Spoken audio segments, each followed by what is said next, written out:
In today's video, I'm going to teach you how to zoom in GIMP. Zooming is one of those simple skills that makes a huge difference when you're editing. It helps you see fine details, make precise selections, and check your work up close without changing the actual image. We'll walk through opening an image, choosing the zoom tool, and using it to get a closer look at exactly the area you care about. Start by opening your image. With GIMP running, go to the top menu and choose File, then Open.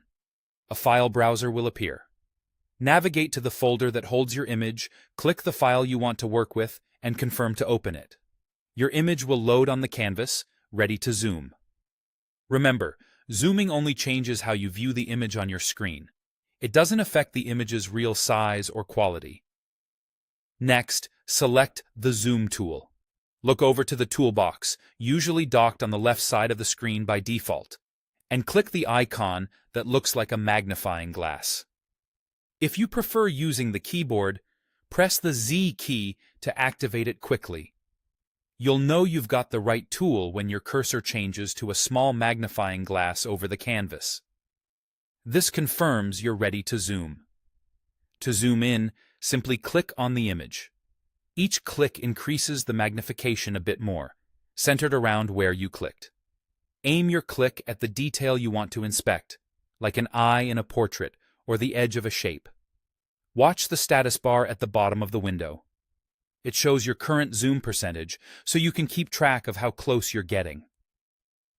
If you need just a little more clarity, give it another click right on the spot you're focusing on. When you want to zoom into a specific area with more control, click and drag a box around that region. As you drag, you'll see a rectangular outline.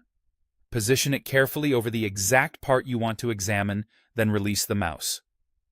GIMP will instantly zoom to fill your view with that selection, making it great for tiny details and edge work. A smaller box gives you a tighter, closer zoom. A larger box gives you a more moderate zoom, so use the size of the rectangle to fine-tune your view. That's all it takes. Open your image, choose the Zoom tool, click to zoom in, and drag a box for precise zooming. With these basics, you can work faster, see more clearly, and make better edits in GIMP.